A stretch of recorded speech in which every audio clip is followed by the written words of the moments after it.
Hello दोस्तों, नमस्ते भाई। कैसे हैं बच्चों आप सभी लोग? स्टूडेंट्स, कैसा महसूस कर रहे हैं आप? बढ़िया महसूस कर रहे हैं भाई? चलिए, बहुत जबरदस्त। चलो, तो हम लोग पढ़ रहे हैं सिंपल इंटरेस्ट के मिसलेनियस सवाल। टाइप वाइज पहली शीट हम पूरी खत्म कर चुके हैं, सेकंड शीट है।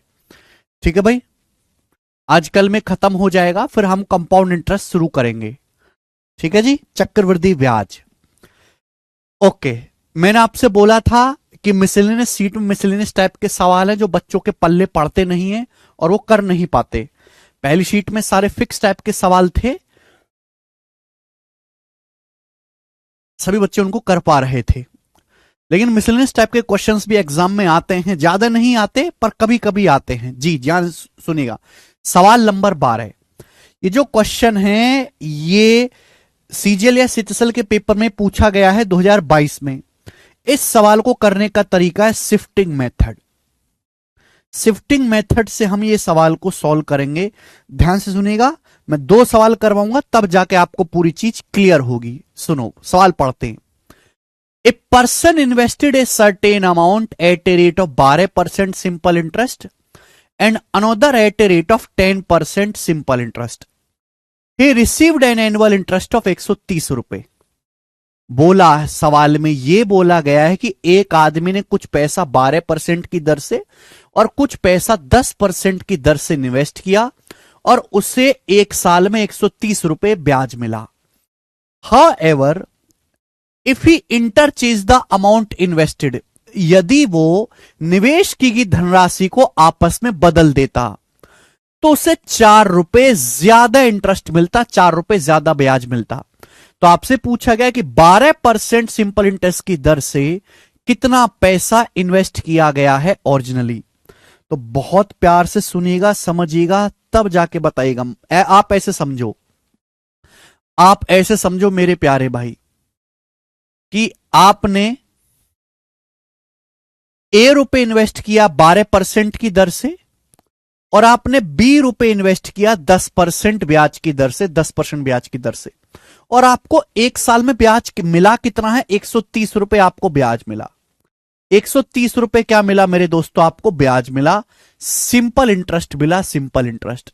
सुनना आप मेरी बात को, मैं आपको समझाने को, बेटा थोड़ा सा पेशेंस होकर चुपचाप मुर्दे की तरह सुनते रहो।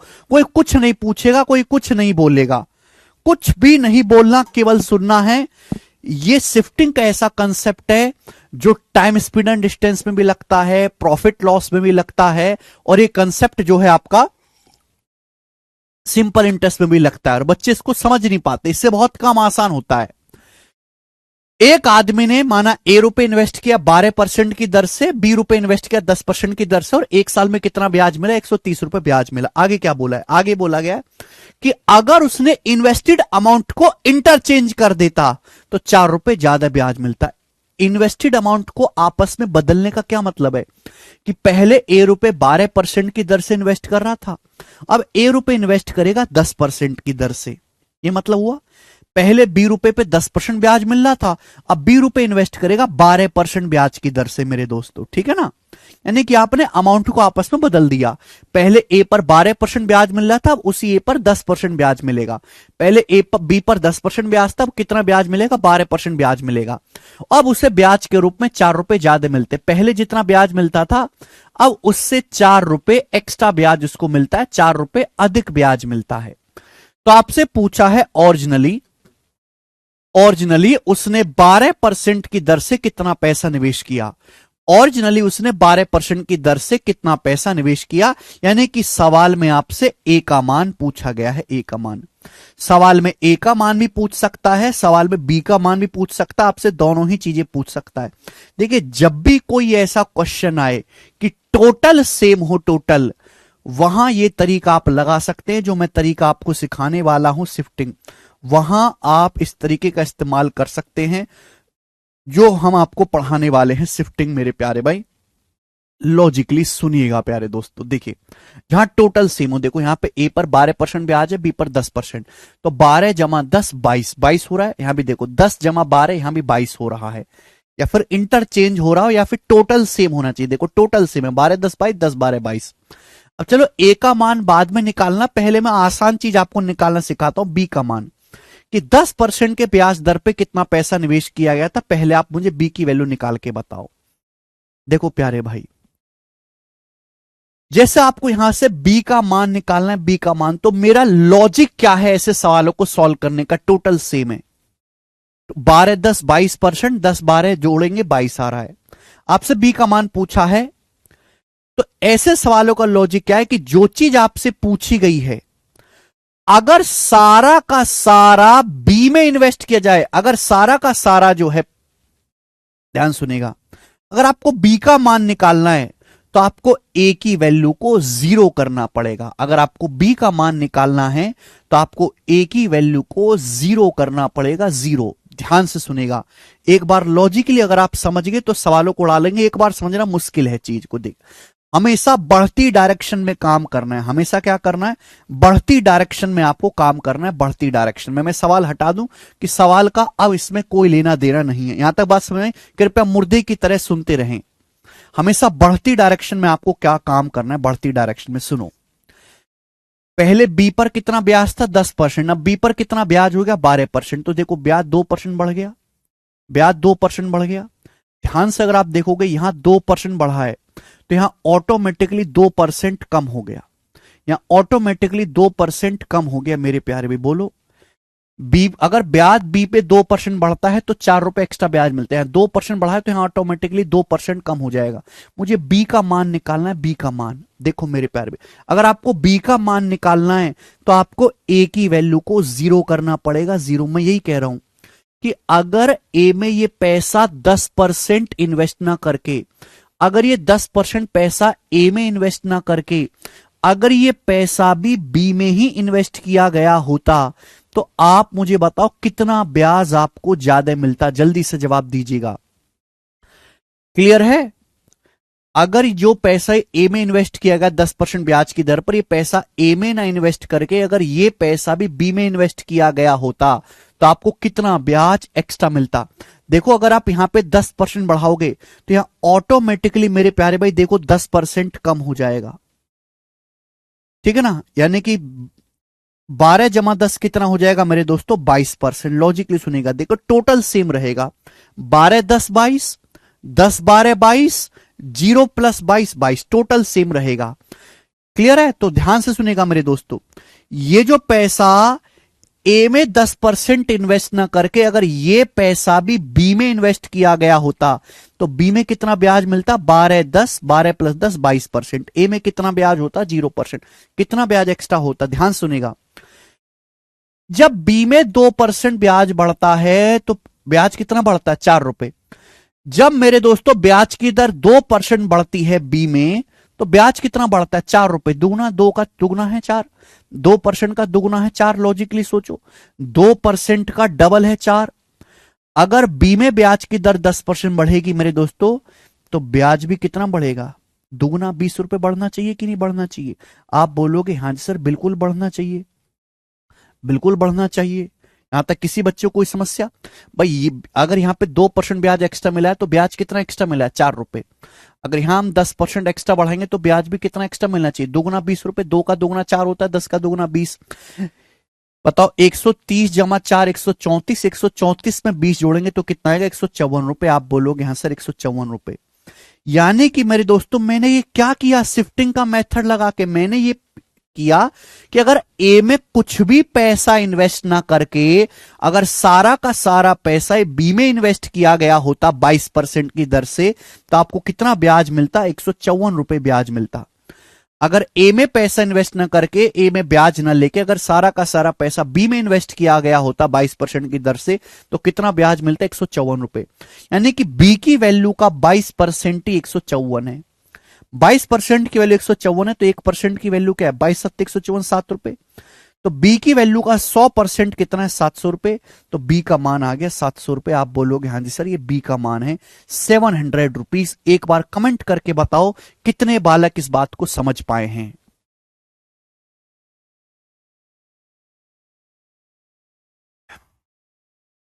बाईस की वैल्यू 154 है, बी की वैल्यू का 22% 154 है, तो बी की वैल्यू का 100% कितना है? 700 रुपए। एक बार कमेंट करके बताओ कि कितने बालक इस बात को समझ पाए हैं। अगर आप नहीं समझ पाए कोई बात नहीं, कोई बात नहीं मेरे दोस्तों, मैं आपको उल्टी कहानी समझाता हूं, ध्यान से सुनिएगा। शिफ्टिंग एक ऐसा तरीका है मेरे प्यारे भाई जिससे सवाल की कैलकुलेशन बहुत कम हो जाती है, बहुत कम सवाल की कैलकुलेशन हो जाती है। ध्यान से सुनिएगा मेरे दोस्तों। अब जैसे हम ये वाला सवाल ले लेते हैं, ठीक है, यही क्वेश्चन अपन लोग ले लेते हैं, ये वाला सवाल। जी सुनिएगा। एक आदमी ने कुछ पैसा 12% की दर से और कुछ पैसा 10% की दर से निवेश किया, एक साल में कितना ब्याज मिला? 130 रुपए। यदि इन्वेस्ट की गई धनराशि को आपस में बदल दिया जाए, यानी कि जो पैसे पे पहले 12% ब्याज था अब उस पैसे पे 10% ब्याज है, जिस पैसे पर पहले 10% ब्याज था अब उस पे 12% ब्याज है, तो आपको क्या होगा? ब्याज के रूप में 4 रुपए एक्स्ट्रा मिलेंगे, आपको 4 रुपए ब्याज अधिक मिलेगा, 4 रुपए ब्याज आपको अधिक मिलेगा, 4 रुपए। तो पूछा 12% की दर से ओरिजिनली कितना पैसा इन्वेस्ट किया? 12% की दर से ओरिजिनली कितना पैसा इन्वेस्ट किया? ए। तो आपसे सवाल में मेरे प्यारे बच्चों क्या पूछा गया? ए की वैल्यू पूछी गई है। 12% की दर से मेरे दोस्तों ओरिजिनली कितना पैसा इन्वेस्ट किया गया? ए। तो प्यारे बच्चे आपसे यहां पर क्या पूछा गया है? आपसे यहां पर ए की वैल्यू पूछी गई है। ठीक है जी, क्या पूछा गया? ए की वैल्यू। मैंने क्या बोला? हमेशा बढ़ती डायरेक्शन में काम करना है, हमेशा बढ़ती डायरेक्शन में, हमेशा बढ़ती डायरेक्शन में काम करना है, बढ़ती डायरेक्शन में हमेशा काम करना है। सुनेगा, अगर आपको ए का मान निकालना है तो आपको बी को क्या करना पड़ेगा? जीरो। अगर आपको ए का मान निकालना है तो बी को क्या करना पड़ेगा? जीरो। बी को जीरो करना है आपको। ए का मान पूछा गया, ए का मान, तो बी को आपको जीरो करना पड़ेगा। अब सोचो मेरे दोस्तों, मैंने क्या बोला? हमेशा बढ़ती डायरेक्शन में। देखो ए, ये 12 है, ये 10, ये तो घट रहा है, बढ़ती डायरेक्शन क्या? ये उल्टा ऊपर की तरफ। यानी कि अगर ए में पहले 10% ब्याज था तो ए में 12% ब्याज। ए में पहले कितना पैसा ब्याज मिल रहा था? 10%, अब कितना है? 12%, 2% एक्स्ट्रा। भाई 2% बढ़ेगा तो देखिए ऑटोमेटिकली 2% कम हो जाएगा। ये 2% बढ़ेगा तो ऑटोमेटिकली 2% कम हो जाएगा। देखिए जब नीचे की तरफ आ रहे हैं तो 4 रुपए ब्याज एक्स्ट्रा है, जब हम ऊपर की तरफ जाएंगे उल्टा सोचो ना भाई, जब नीचे की तरफ आएंगे तो 4 रुपए ब्याज एक्स्ट्रा है, जब ऊपर की तरफ जाएंगे मेरे दोस्तों तो 4 रुपए ब्याज कम है। ऊपर की तरफ जाएंगे मेरे दोस्तों तो कितना? 4 रुपए ब्याज कम है। आप बोलोगे हाँ जी सर, मुझे ए का मान निकालना है तो बी को जीरो करना है। देखो बच्चों, अगर ये 10% पैसा बी में इन्वेस्ट ना करके, अगर ये 10% पैसा बी में इन्वेस्ट ना करके इस सारा का सारा पैसा ए में ही इन्वेस्ट किया गया होता तो बताओ आपको कितना ब्याज मिलता? अगर एक पैसा बी में इन्वेस्ट ना करके सारा का सारा पैसा ए में ही इन्वेस्ट किया गया होता तो आपको कितना ब्याज मिलता? जब भाई 2% ब्याज, जब ए में 2% ब्याज बढ़ता है तो 4 रुपए कम ब्याज मिलता है, 4 रुपए कम ब्याज मिलता है, दुगना। जब ए में 10% ब्याज की दर बढ़ेगी तो बेटा कितना होगा? कितना ब्याज कम मिलेगा? 20 रुपए। 2 का दुगुना 4 है, 10 का दुगुना 20 है, तो 20 रुपए आपको कम ब्याज मिलेगा। बोलो हाँ। आप बोलोगे हाँ जी सर बिल्कुल सही, कोई प्रॉब्लम नहीं। यानी कि मेरे दोस्तों अगर ए में ब्याज की दर 22% है तो आपको ब्याज कितना मिलेगा? देखो ए में 22% ब्याज है, बी में ऑटोमेटिकली जीरो हो गया, 10 में से 10 घटाएंगे जीरो हो गया, बी का मान जीरो हो गया मेरे दोस्तों। 130 से 20 रुपए कम कितना आ गया? 110 रुपए। 130 से 20 रुपए कम करेंगे तो कितना आ गया? 110 रुपए। यानी कि मेरे दोस्तों ए में जो पैसा इन्वेस्ट किया गया उसका 22% 110 रुपए के बराबर है। ए में जो पैसा इन्वेस्ट किया गया है उसका 22% ही 110 के बराबर है। ए की वैल्यू का 22% 110 रुपए के बराबर है। कितने गुना? 5 गुना। तो ए की वैल्यू का 100% कितना है? 100% 500 रुपए। तो ए में कितना पैसा इन्वेस्ट किया गया? 22 पंजे 110, तो ए की वैल्यू का 100% कितना है? 500 रुपए। यही सवाल का आंसर है, ए की वैल्यू आ गई। बहुत गजब का सवाल है और उससे भी ज्यादा गजब का तरीका है शिफ्टिंग मेथड। इसी तरीके से आपके सामने एक सवाल ये है और आपके सामने एक सवाल ये है। 3 क्वेश्चन मैंने डाले हैं।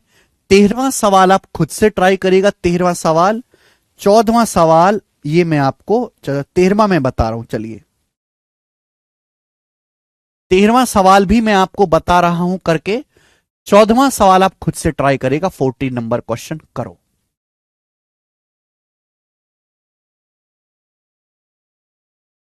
तेरहवां मैं बताऊं कि 14वां, जो भी आप कहोगे मैं वो बता दूंगा। 14 नंबर क्वेश्चन बताता हूं। हाँ, इक्वेशन से भी कर सकते हैं एक्स वाई मान के, इक्वेशन से भी कर सकते हैं एक्स वाई मान के कि भाई सपोज इस पे एक्स ये इसमें एक्स अमाउंट इन्वेस्ट किया, इसमें वाई, एक्स वाई मान के इक्वेशन से भी कर सकते हैं, लेकिन ये तरीका ज्यादा आसान है। ठीक है ना, ज्यादा आसान तरीका है, और ये तभी लगेगा जब टोटल सेम हो। ध्यान से सुनिएगा मेरे दोस्तों, जैसे सवाल देखो, एक आदमी 22% की दर से कुछ पैसा निवेश करता है, बाकी को 15% की दर से निवेश करता है, उसे 2445 रुपए वार्षिक ब्याज मिलता है। मैंने मान लिया कि एक आदमी ने ए रुपए इन्वेस्ट किया 22% ब्याज की दर से, और बी रुपए इन्वेस्ट किया 15% ब्याज की दर से। कितना? 15% ब्याज की दर से। और उसे ब्याज कितना मिला मेरे दोस्तों? 2445 रुपए उसे ब्याज मिला। 2445 रुपीज जो है, 2445 रुपए उसको ब्याज मिला एक साल में। आगे क्या, ये लाइन इंपॉर्टेंट है, समझ नहीं पाते, लेकिन वह अगर निवेश की धनराशि को आपस में बदल देता है तो 105 रुपए अधिक मिलते हैं। कितना? 105 रुपए अधिक मिलते हैं। अगर मेरे प्यारे भाई वो इन्वेस्टमेंट की राशियों को आपस में बदल देता है तो 105 रुपए अधिक मिलते हैं। इन्वेस्टमेंट की राशि बदलने का क्या मतलब है कि पहले ए पे 22% ब्याज था, ए पे कितना? 15% ब्याज।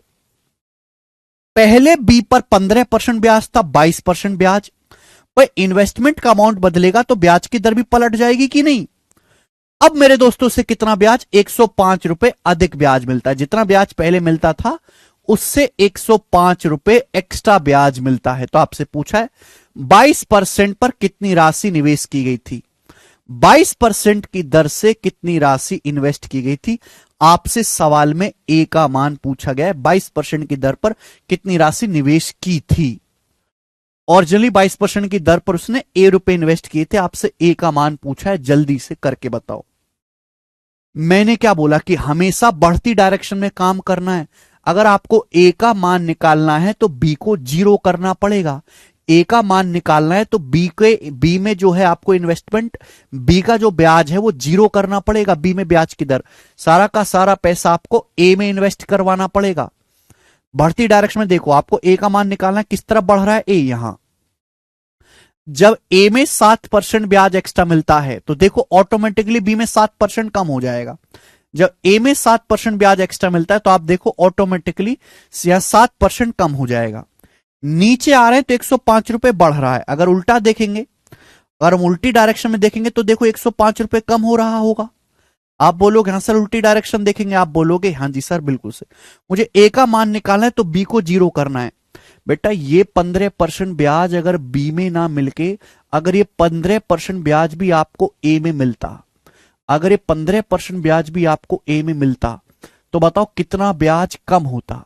अगर ये 15% ब्याज आपको बी इन्वेस्टमेंट पे ना मिलके, ये 15% ब्याज आपको इन्वेस्टमेंट ए पर ही मिलता तो कितना ब्याज कम मिलता। पहले जब 7% ब्याज एक्स्ट्रा है तो 105 रुपए कम हुआ। 7 गुणा 15 105, 7 की 15 में गुणा करेंगे 105। या 15% एक्स्ट्रा है तो 15 की 15 में गुणा करेंगे कितना आएगा? 225 रुपए। 225 रुपए आपको ब्याज कम मिलेगा। 225 रुपए बोलो हाँ भाई। 7 का 15 गुना 105 है तो यहां 15 का 15 गुना 225 रुपए होगा। यानी कि ए में कितना ब्याज होगा? 22 प्लस 15 37%। ए में ब्याज हो गया 37% और ब्याज मिला कितना है? 2445 में से 225 घटाएंगे तो 2220 रुपए। कितना आ गया? 2220 रुपए। आप बोलोगे हाँ सर, यानी कि ए में जो भी पैसा इन्वेस्ट किया गया है उसका 37% 2220 के बराबर है। ए में जो भी पैसा इन्वेस्ट किया गया उसका 37% 2220 रुपए के बराबर है। कितने गुना भाई साहब? जल्दी से करके बताओ। 37 थे 111, 37 छिक्का 222, 60 गुना। तो 1% की वैल्यू 60 है, 100% की वैल्यू कितनी है? 6000 रुपए। तो यानी कि मेरे प्यारे भाई ए का मान 6000 रुपए और यही सवाल का आंसर है। बात खत्म। अभिषेक समझ में आई भाई? बहुत बढ़िया सवाल है। गुड इवनिंग निशा। ठीक है जी। मुझे लगता है मेरे सारे भाई इस सवाल को आसानी से कर पाएंगे। अच्छा बच्चों, अगर इसी क्वेश्चन में मैं आपसे बी का मान पूछूं, अगर इसी सवाल में, मैं सवाल को नहीं बदल रहा, इसी सवाल में बच्चों अगर हम आपसे यहां पे बी का मान पूछते हैं, बी का मान, तो आप बताओ बी का मान क्या है कि 15% की दर से कितना पैसा इन्वेस्ट किया गया था। अगर आपसे बी का मान पूछे तो क्या होगा, जल्दी से बताएं।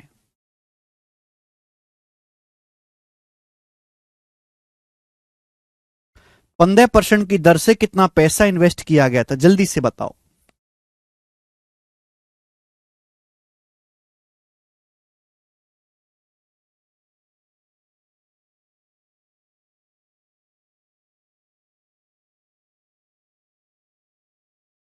हाँ जी बिल्कुल, एग्जाम का पूछ, 15% की दर से कितना पैसा इन्वेस्ट किया गया था। बी की वैल्यू, अगर आपको बी की वैल्यू निकालनी है तो ए का मान 0 करना है। बढ़ती डायरेक्शन में काम करो, देखो बढ़ती, कहां बढ़ रहा है भाई बी की वैल्यू, 15% से 22% ब्याज। अगर बी में 7% ब्याज एक्स्ट्रा मिलेगा, बी इन्वेस्टमेंट बी में 7% ब्याज एक्स्ट्रा मिलेगा, तो ऑटोमेटिकली ए में देखो 22 से 15 7% कम हो जाएगा। 7% कम हो जाएगा मेरे प्यारे भाई। आप बोलोगे हाँ जी सर बिल्कुल सही। टोटल से में देखो 22 15 37, 15 22 37। अगर ये 15% पैसा ए में इन्वेस्ट ना करके 15% भी अगर बी में ही इन्वेस्ट किया गया होता, बी में ही इन्वेस्ट किया गया होता, तो बताओ कितना ब्याज आपको एक्स्ट्रा मिलता, कितना ब्याज आपको एक्स्ट्रा मिलता। जब यहां 7% ब्याज बढ़ा है तो 105 रुपए बढ़े 15 गुना, 7 गुना 15 105, तो हमें 15% का 15 गुना, 15 का 15 गुना 225 रुपए एक्स्ट्रा ब्याज मिलेगा। आप बोलोगे हाँ जी सर बिल्कुल सही। तो इन्वेस्टमेंट बी पर कितना ब्याज हो गया, 22 और 15 37%। ऑटोमेटिकली देखो ए में 0% हो चुका है, देखो टोटल सेम है, 22 15 37, 15 22 37, 0 जमा 37 37। क्लियर है। आप बोलोगे हाँ सर बताओ, अगर मैं बी में इन्वेस्टमेंट बी पर 37% ब्याज लेता हूं तो कितना ब्याज मिलेगा बताइएगा। 2445 में 105 और 225, 330 जोड़ेंगे, 225 और 105 330 जब जोड़ेंगे तो ये हो जाएगा 2775 रुपए, 2775 रुपीज, 2775। 225 और 105 330, 330 आप जोड़ दो, यानी कि इन्वेस्टमेंट बी का 37% 2775 है। बी की इन्वेस्टेड राशि का 37% 2775 है। बताओ कितने गुना। तो आप कहोगे सर 37 छिक्का हो गया जी 222, बच गया 55। 37 छिक्का हो गया जी 222, नहीं 222, 37 सत्ते चला जाएगा क्या, 210 और 49, हाँ ये तो 7 बार चला जाएगा, 7 बार चला जाएगा। 210 और 49, 259। तो बचेगा कितना मेरे दोस्तों, ये बचेगा फिर आपका 18। तो 37 पंजे 185, 75 गुना है 75। तो 1% के लिए 75 है, 100% के लिए 7500 रुपए। तो बी में कितना पैसा इन्वेस्ट किया गया, 7500 रुपए सवाल का आंसर हो जाएगा। मुझे लगता है सभी बच्चों को यह आसानी से समझ में आया है। मैंने आपको 2 क्वेश्चन कराए हैं, एक आपके लिए, इसको खुद से ट्राई करना। अगला सवाल, सवाल नंबर 15, यहां पे सारे ही मिसलिनियस टाइप के क्वेश्चन से बनाओ। अब 15वां सवाल बहुत खतरनाक है भाई, बहुत खतरनाक सवाल है।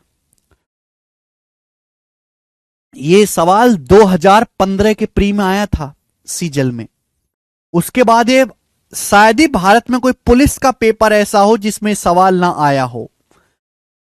ठीक है भाई।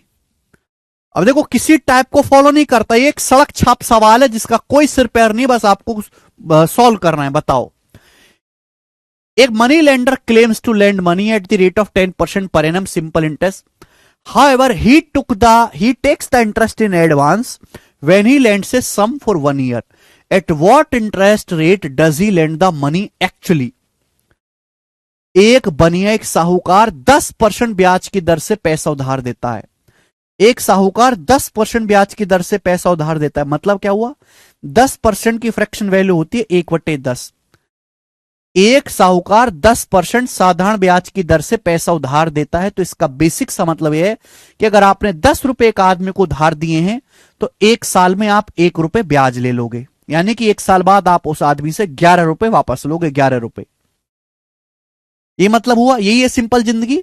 अगर आप 10% ब्याज की दर से पैसा उधार दे रहे हैं तो इसका मतलब यह हुआ कि आप जो है, अगर आप 10 रुपए उधार लोगे तो 1 साल के बाद आप उससे 1 रुपए ब्याज लोगे, यानी कि 1 साल बाद आप उससे 10 और 11 रुपए लोगे सूद समेत। 10 रुपए प्रिंसिपल प्लस 1 रुपए ब्याज, 11 रुपए ब्याज लोगे। ये सिंपल जिंदगी है। लेकिन बनिया बड़ा चालाक है, लाला जी बड़े चालाक हैं। वो क्या कर रहे हैं, हालांकि वह 1 वर्ष के लिए पैसा उधार देता है और ब्याज एडवांस में लेता है, वो ब्याज एडवांस में लेता है। तो आपसे पूछा है कि किस ब्याज की दर से एक्चुअली पैसा उधार दिया गया है। लाला जी के पास आप गए, लाला जी 10 रुपए उधार दे दो। लाला जी कहेंगे भाई 10 रुपए मैं उधार दूंगा, ब्याज लूंगा 10% का। 10 रुपए पर मैं आपको 10% ब्याज लूंगा, 1 रुपए। लेकिन भाई मैं तो ब्याज एडवांस में लूंगा, तो 10 रुपए उधार चाहिए ना भाई। 10 रुपए पे 1 रुपए ब्याज बनता है। 1 रुपए ब्याज में ना ये रख लिया जिम में, मैंने 1 रुपए ब्याज ले लिया, ये 9 रुपए बचे। ले ये 9 रुपए ले जा तू, ये 9 रुपए ले जा। 1 साल बाद क्या करना, तू मुझे ये 9 रुपए ले जा मेरे दोस्त, और 1 साल बाद जो है तू मुझे 10 रुपए लौटा देना। लाला जी ये कह रहे हैं, बात समझ में आई? लॉजिकली सुनो, होना क्या चाहिए कि आपने 10 रुपए 10 का नोट दिया और आपने 1 साल बाद 1 रुपए ब्याज ले लिया। लाला कह रहे ना ऐसा चक्कर ना भाई, ब्याज लूंगा एडवांस में, तो 10 रुपए उधार चाहिए ना, 10 रुपए उधार चाहिए तो ले जा। लेकिन 10 रुपए पे 1 रुपए ब्याज बनता है, मुझे 1 रुपए तुरंत ब्याज चाहिए, बचा 9 रुपए। 9 रुपए ले जा तू, अब 9 रुपए उधार ले जा, और 1 साल बाद क्या करना, तू मुझे 10 का नोट लौटा देना। भाई 10 रुपए 1 रुपए ब्याज बनता, मैंने ब्याज पहले ले लिया, बाकी तू ले जा, और बाकी 10 रुपए जो है तू मुझे लौटा देना 1 साल के बाद। यानी कि लाला जी अल्टीमेटली कर क्या रहे हैं कि 9 रुपए पर ही 1 रुपए ब्याज वसूल ले रहे हैं लाला जी। 9 रुपए देकर ही आपसे लाला जी 1 रुपए ब्याज ले रहे हैं। तो ब्याज की जो एक्चुअल में दर है वो 1/9, 11 सही 1/9% है। D option answer. कितना बेहतरीन लॉजिकल सवाल है ये।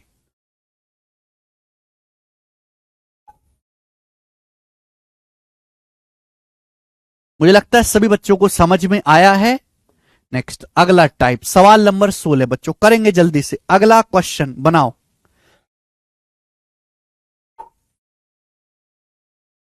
अगला टाइप बिल्कुल बेसिक सवाल, जल्दी से करेंगे। ए 90,000 रुपए 5% की दर से 4 साल के लिए उधार लेता है। वह उसे 7% की साधारण ब्याज पर 4 साल के लिए बी को उधार देता है। उसको प्राप्त होने वाला लाभ रुपए में ज्ञात कीजिए। देखो सवाल बहुत आसान, बहुत इंपॉर्टेंट है। जब आप प्रीवियसर देखोगे तो आपको 5-6 सवाल ऐसे मिल जाएंगे। इजी क्वेश्चन है एकदम। होता क्या है ना, आदमी भी करते हैं, गांव में भी ऐसे करते हैं, कम ब्याज की दर से पैसा उधार ले आएंगे और ज्यादा ब्याज की दर से पैसा उधार देंगे, तो बीच में जो भी होगा उतना वो क्या कमाएंगे, फायदा कमाएंगे। एक आदमी ए है, वो 90,000 रुपए उधार लेता है। एक आदमी ए है जो 90,000 रुपए उधार लेता है। कितने साल के लिए, 4 साल के लिए। कितने ब्याज की दर से, 5% की दर से पैसा उधार लिया। जैसे ही उसने पैसा उधार लिया तुरंत अपने गांव में आके दूसरे आदमी को पैसा उधार दे दिया। एक हाथ से उधार लिया, दूसरे हाथ से पैसा उधार दिया। अब उधार देता है कितने, 7% ब्याज की दर से उधार देता है। कितने साल के लिए, 4 साल के लिए। तो आप ये बताओ कि उसको प्रॉफिट कितना होगा, कितना लाभ उसको होगा। 5% की दर से उधार लिया था, उधार दिया 7% की दर से। 5% और 7% अंतर कितना, 2%। हर एक साल में 2% का फायदा होगा। हर एक साल में 2% का फायदा होगा। आप बताओ कि 5% की दर से पैसा लाओगे और दूसरे आदमी को 7% की दर से पैसा उधार दोगे, तो बीच में 2% जो बचेगा उसे अपने पॉकेट में रखोगे कि नहीं लोगे? तो हर साल 2% का फायदा होगा। कितने समय के लिए पैसा उधार लिया है, दिया है, 4 साल के लिए, तो 4 साल में कितना फायदा होगा, 8%। तो 90,000 रुपए पर एक को 8% फायदा होगा। 90×8 7200 रुपए, 9×8 7200 रुपए का फायदा होगा। बिल्कुल बेसिक सवाल, समझ पाए बच्चों? कर लोगे?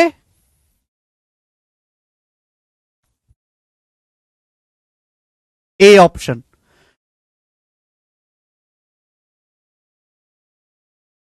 ये आसान है, अगर आपको समझ में आया तो सारे बच्चे कमेंट में यस लिख देंगे। अगर आपको ये सवाल समझ में आया है तो सब बच्चे कमेंट में यस लिख देंगे, यस। ठीक। अब इसी टाइप का एडवांस सवाल, एक ये तो इजी था, इसी टाइप का एक एडवांस क्वेश्चन भी बनता है, वो करके बताएं। सवाल नंबर 17 बताओ जल्दी से। देखते इसका लॉजिक कितने बालक सोच पाएंगे। टाइप सेम है मेरे दोस्त।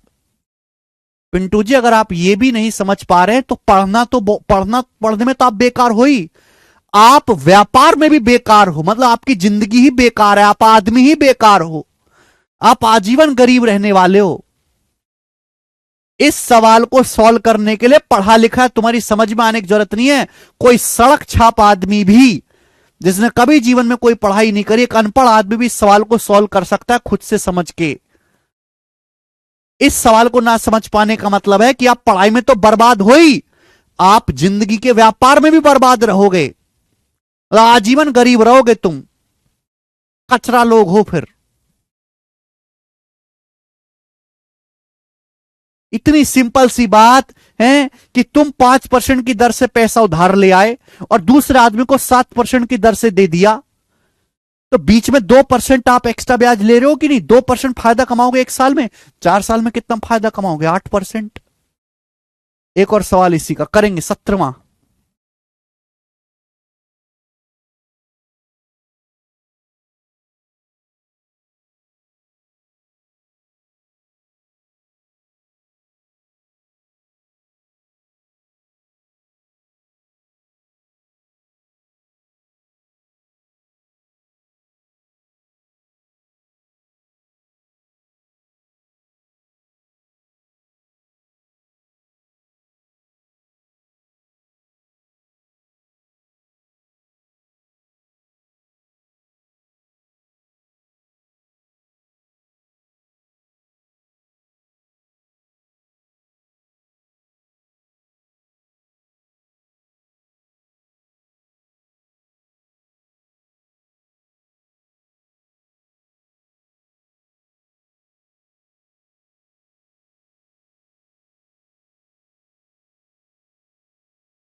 एक भी बालक का पता नहीं पढ़ने में ध्यान क्यों नहीं है। मैं कितनी बार आपको कह चुका हूं कि जब भी क्लास में आए तो और किसी प्रॉब्लम को डिस्कस ना करें, कुछ भी ना सोचें, कुछ भी ना कहें, कुछ भी मुंह से ना बोलें, केवल केवल केवल पढ़ने पे ध्यान दें। नहीं, लेकिन पढ़ने पे ध्यान के अलावा और जितनी बातें हो सकते उस पे ध्यान देना है। क्लास में आके ना कुछ बोलना है ना कुछ कहना है, केवल सुनना है और पढ़ना है और चले जाना है।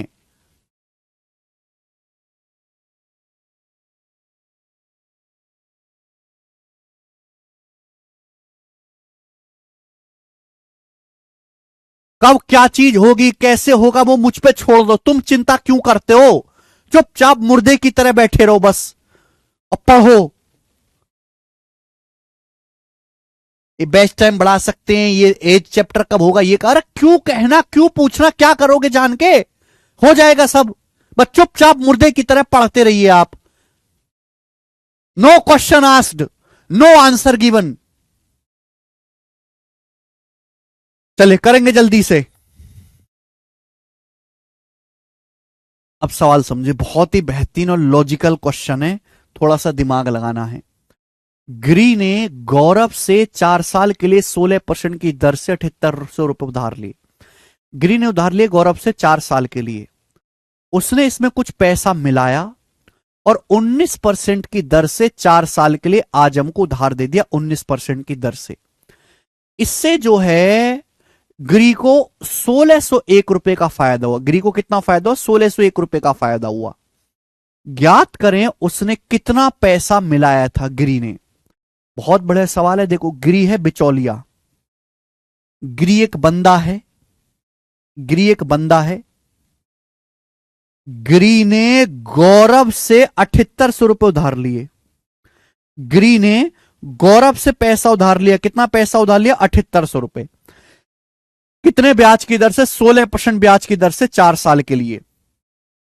गिरी ने गौरव से कितना पैसा उधार लिया? 7800 रुपए उधार लिया 4 साल के लिए 16% की दर से। अब 7800 रुपए उधार लेने के बाद गिरी ने इसमें कुछ पैसा ऐड किया। गिरी ने 7800 रुपए में उधार लेने के बाद कुछ पैसा ऐड किया है, कुछ पैसा मिलाया है। कुछ पैसा मिलाने के बाद गिरी ने पैसा उधार दे दिया आजम को। कितने ब्याज की दर से? 19% ब्याज की दर से। पूरी पिक्चर दिखा रहा हूं ये। तो बताओ गिरी को कुल 1601 रुपए का फायदा हो। गिरी को टोटल कितना फायदा हो? 1601 रुपए का। तो पूछा कितना पैसा मिलाया गया था। अब आप सोचो, देखो मिलाने वाली बात भूल जाओ। गिरी 16% की दर से पैसा उधार लेता है और 19% की दर से आदम को पैसा उधार दे देता है। तो गिरी बीच में 3% का प्रॉफिट कमाता है। कम ब्याज की दर से पैसा उधार लेते हो, दूसरे आदमी को ज्यादा ब्याज की दर से दे देते हो। आप पैसा उधार देने के बाद पैसा लोगे, लेने के बाद पैसा लौटाओगे भी, तो बीच में जो 3% एक्स्ट्रा ब्याज बचेगा वो आप अपने पास रखोगे कि नहीं? यानी कि कितने साल के लिए? 4 साल की कहानी चले तो 1 साल में 3% पैसा ब्याज एक्स्ट्रा मिलेगा, 4 साल में कितना? 12%। तो 7800 रुपए पर गिरी को 12% का फायदा हो जाएगा। भाई 1 साल में 3% का 16% पे पैसा उधार लिया, 19% पे दे दिया, 4 साल में कितना फायदा होगा? 12%। तो 7800 रुपए उधार लिए थे गिरी ने, तो 7800 रुपए पर गिरी को कितना फायदा होगा? 12%। कितना होता है 7800 का 12%? बताओ।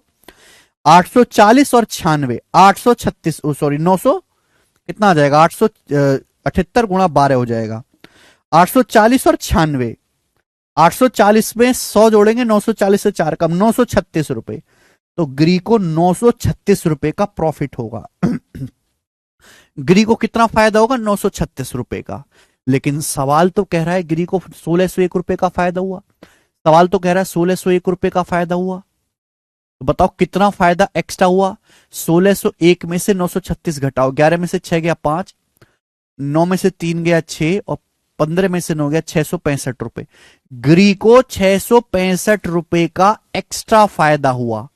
आप बताओ 665 रुपए एक्स्ट्रा फायदा कहां से हुआ है? तो आप कहोगे सर पैसा जो मिला है ना, जो एक्स्ट्रा पैसा ऐड किया है गिरी ने अपनी तरफ से, उसकी वजह से ये एक्स्ट्रा फायदा क्यों हुआ है गिरी को 665 रुपए? कि गिरी ने जो पैसा अपनी तरफ से मिलाया था उसकी वजह से गिरी को एक्स्ट्रा फायदा हुआ है। जो पैसा गिरी ने अपनी तरफ से मिलाया है उसको तो गिरी को किसी को नहीं लौटाना। भाई 7800 रुपए ही तो गिरी को लौटाने पड़ेंगे, गौरव को। जो पैसा गिरी ने अपनी तरफ से ऐड किया है उसको तो किसी को लौटाना नहीं है। उस पर जितना भी ब्याज मिलेगा गिरी अपनी पॉकेट में रखेगा सीधा का सीधा। तो यही सवाल का लॉजिक है कि गिरी ने जो पैसा ऐड किया है, इस ऐड किए गए पैसे पर जो भी ब्याज लगेगा उसे गिरी अपने पास रखेगा। यानी कि ब्याज गिरी ने आजम को कितने ब्याज की दर से पैसा उधार दिया है? 19% ब्याज की दर से पैसा उधार दिया है। यानी कि गिरी ने जो पैसा ऐड किया है उस पे गिरी 1 साल में 19% ब्याज लेगा। तो गिरी 4 साल में, क्योंकि 4 साल के लिए पैसा उधार दिया है, गिरी 4 साल में कितना पैसा ब्याज लेगा? 76%, 19 चौक 76%। यानी कि गिरी ने जो पैसा ऐड किया है उसका 76% 665 रुपए के बराबर है। गिरी ने जो पैसा ऐड किया है उसका 76% 665 रुपए के बराबर है। भाई गिरी ने जो पैसा अपनी तरफ से ऐड किया है उसको तो चुकाने का कोई मतलब नहीं, उस पर जो भी फायदा होगा गिरी सीधा सीधा अपने पॉकेट में रखेगा। गिरी ने आजम को 19% की दर से उधार दिया है, तो गिरी 1 साल में 19%, 4 साल में 76% ब्याज कमा लेगा। जो भी पैसा उसने ऐड किया है कमाएगा 665 रुपए का। तो 76% की वैल्यू 665 रुपए के बराबर है। कितने गुना? 19 से काट लेते हैं, 19 चौक 76, 19 तेज 57, 19 पंजे 95, 4% की वैल्यू 35 है। तो 100% की वैल्यू कितनी? 25 से गुणा, दोनों तरफ 25 से गुणा कर देंगे, 35 गुणा 25 कितना आएगा मेरे दोस्तों? तो आप कहोगे सर 750 और 125, 750 और 125 875 सवाल का आंसर है। अपन लोग ये कह सकते हैं कि गिरी ने 875 मिलाए थे, बात समाप्त। बहुत बढ़िया सवाल है। ये चीज आपको मैंने केवल समझाने के लिए लिखी है, लिखनी नहीं थी, क्योंकि ये लॉजिक आप खुद से दिमाग में सोच सकते हो। 2 क्वेश्चन मैंने आपको करा दिए, एक इजी टाइप वाला और एक उसी पे एडवांस लेवल का। इसके अलावा कोई सवाल इस पे बनेगा नहीं, गारंटी हमारी है। पढ़ाता मैं सब कुछ हूं, कोई टाइप छोड़ता नहीं, वह बालक ही पढ़ने लायक नहीं है, बालक ही पढ़ने लायक नहीं है, पढ़ता ही नहीं है बालक, सब कचरा बालक भरा पड़ा है। अगला सवाल, सवाल नंबर 18, अगला टाइप करके बताएंगे, कौन करेगा? 80 नंबर क्वेश्चन, मिसलेनियस वैरायटी के सवाल हैं। इस टाइप के भी हम 2 क्वेश्चन लेंगे। सवाल सीजल 2023 के प्री में आया था, बनाओ। एक साल में 19% नीलेश जी, ग्रीन आजम को 19% की दर से उधार दिया, 4 साल में 19 चौक 76%। कृपया सवाल पढ़ें। अगला बनाएं बच्चों। Very good Rohit. एक आदमी ने पहले साल के दौरान 5% ब्याज की दर पर ऋण लिया, जिसे दूसरे वर्ष से आगे के प्रत्येक वर्ष में 0.5% साधारण ब्याज की वृद्धि की जाती है। 4 साल के बाद उसने कर्जे को पूरी तरीके से चुकाने के लिए कुल ब्याज के रूप में 4600 रुपए का भुगतान किया। कुल कितना ऋण था? बहुत अच्छा सवाल है, गजब का क्वेश्चन, 2023 प्री का। एक आदमी ने, सवाल पढ़ो, एक आदमी ने लोन लिया, पहले साल के दौरान ब्याज की दर 5% है, पहले साल के दौरान, with an increase of 0.5% simple interest every year from the second year. और दूसरे साल से हर साल ब्याज की दर 0.5% बढ़ जाती है। एक आदमी ने पैसा उधार लिया, पहले साल जो ब्याज की दर है पहले साल के दौरान 5% है, 5% की दर से उधार लिया था, और दूसरे साल से जो है ईच ईयर ब्याज की दर 0.5% बढ़ जाएगी। तो पहले साल 5% ब्याज है, दूसरे साल कितना ब्याज देना पड़ेगा? 0.5% बढ़ा दो 5.5%। तीसरे साल कितना ब्याज देना पड़ेगा? फिर 0.5% बढ़ा दो, 5.5 में 0.5 ऐड करेंगे 6%। फिर चौथे साल कितना ब्याज देना पड़ेगा? फिर 0.5% बढ़ा दो 6.5%। इस हिसाब से 4 साल में कितना ब्याज देना होगा? 4 साल में कुल ब्याज देना पड़ेगा मेरे दोस्तों यहां पर 5 6 11 और 6.5 और 5.5 12, यानी कि 11 12 23%। तो 23% आपको ब्याज देना पड़ेगा 4 सालों में। सवाल के अनुसार ब्याज कितना देना पड़ेगा? ब्याज के रूप में 4600 रुपए देने पड़े, तो 23% की वैल्यू 4600 रुपए है। ठीक है, तो आपसे पूछा कुल कर्जा कितना था? 23% के लिए 4600 रुपए, 200 गुना, तो कुल कर्जा था 100%। 100% की वैल्यू भी 200 गुना है, यानी कि 20,000 रुपए का कुल कर्जा था। पहला ऑप्शन सवाल का आंसर है, बिल्कुल बेसिक सवाल।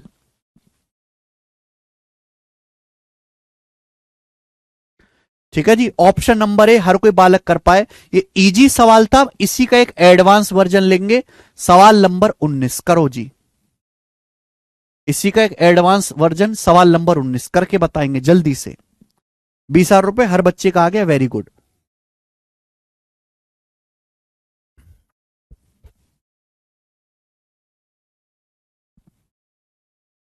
मधु कह रहे 29 सेकंड में हो गया, ज्यादा लग गया भाई।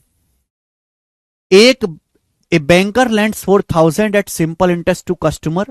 The rate of interest for the first year is X%, for the second year is X plus 3%, for the third year is X plus 6%, and so on. At the end of sixth year के and में customer ने 7480 रुपए पे किए हैं banker को और अपना कर्जा खत्म कर लिया। क्लियर हिज डेप्ट, find the value of x.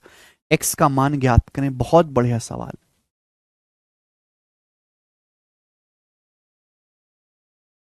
एक ग्राहक ने एक बैंकर से 4,000 रुपए उधार लिए, या फिर हम ये कह सकते हैं कि एक बैंकर ने एक ग्राहक को साधारण ब्याज पर 4,000 रुपए उधार दिए। कितने रुपए उधार दिए बैंक वाले ने? बैंक वाले ने कस्टमर पकड़ा, उसको 4,000 रुपए उधार दे दिए।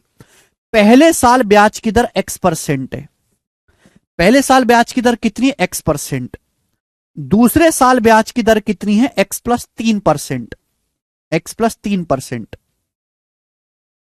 तीसरे साल ब्याज की दर कितनी है, x plus 6%, and so on, यही चलता है। यानी कि हर साल क्या हो रहा है, हर साल ब्याज की दर 3% बढ़ रही है। छठे साल के अंत में ग्राहक को कर्जा खत्म करने के लिए बैंक वाले को 7480 रुपए चुकाने पड़े, यानी कि 6 साल बाद इतना अमाउंट वापस करना पड़ा है। 6 साल बाद अमाउंट है। आपसे पूछा एक्स का मान, पहले साल x% ब्याज है, दूसरे साल x प्लस 3%, तीसरे साल x प्लस 6%, चौथे साल क्या होगा फिर x प्लस 9%, पांचवें साल क्या होगा फिर 3 बढ़ जाएगा x प्लस 12%। अब बताओ फिर छठे साल क्या होगा, बताइए बच्चे, x प्लस 15%। तो आप मुझे बताओ कि 6 साल में टोटल ब्याज कितना हो गया, ये 6 साल में टोटल ब्याज कितना हो गया, जल्दी से जवाब देंगे। 6 साल में टोटल ब्याज कितना होगा, जोड़ो। 6 साल में टोटल ब्याज कितने परसेंट हो गया, जल्दी से जवाब देंगे, सब लोग जोड़ेंगे। x कितनी बार है, 6 बार, 6x। अब बताओ ये क्या हो जाएगा, 3 15 18, 6 12 18 और 9, अभी 36 और 9 45%, 6x प्लस 45%, 6 सालों का टोटल ब्याज आ जाएगा। जोड़ के जोड़ सकता हूं मैं, आसानी से जोड़ सकता हूं इसको।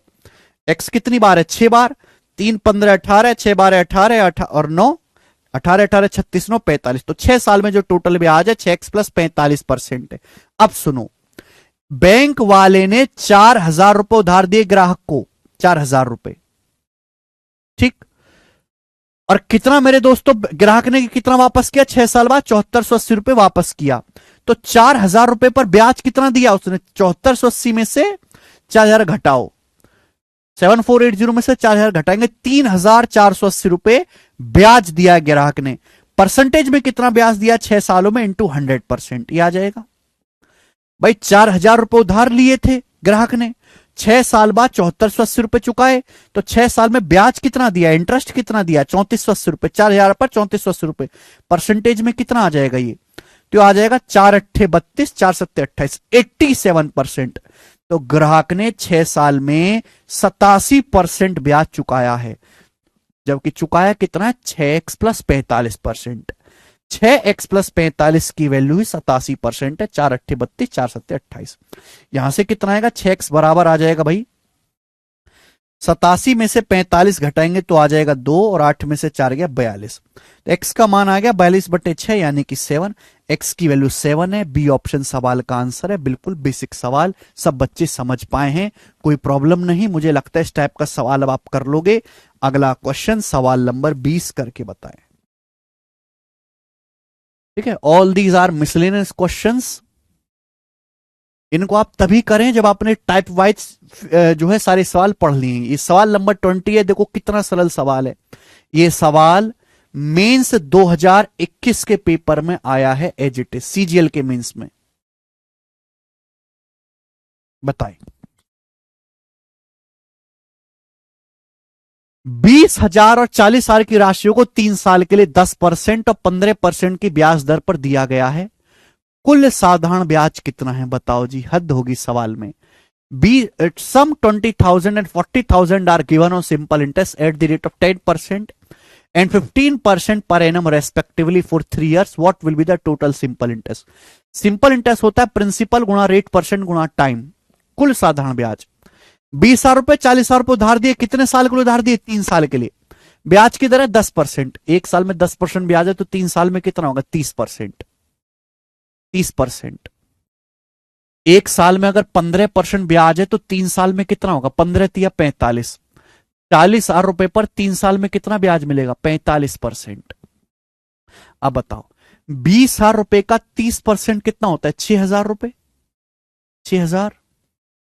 40,000 रुपए का 45% क्या होगा, 45 चौका 180, 18,000। तो कुल सिंपल इंटरेस्ट कितना आएगा, 6 + 18 24,000। सवाल का आंसर है बी ऑप्शन, 24,000। बताओ इससे बढ़िया सवाल तो प्री के पेपर में आ रखे, नहीं आ रखे। हाँ जी, इससे अच्छे सवाल मेंस के प्री के पेपर में आए हुए हैं। देखो मेंस में कितना इजी पूछ लिया। तो कभी कभी एग्जामिनर सनक जाता है, कुछ भी करता है, ठीक है ना। अब एक सवाल और पूछूंगा, देखो ये 2023 के मेंस में आया सीजीएल में, ठीक है ना। वे किसी टाइप का सवाल थोड़ी ना है ये जो है आपके सामने करेंगे, दो छोटे छोटे सवालों को मिक्स कर दिया है। ये क्वेश्चन सीजीएल 2023 के मेंस के पेपर में आया है, बताएं। बहुत दो छोटे छोटे सवालों को यहां पर मिक्स कर दिया, बनाओ जी, कौन करेगा।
अबे बनाओ।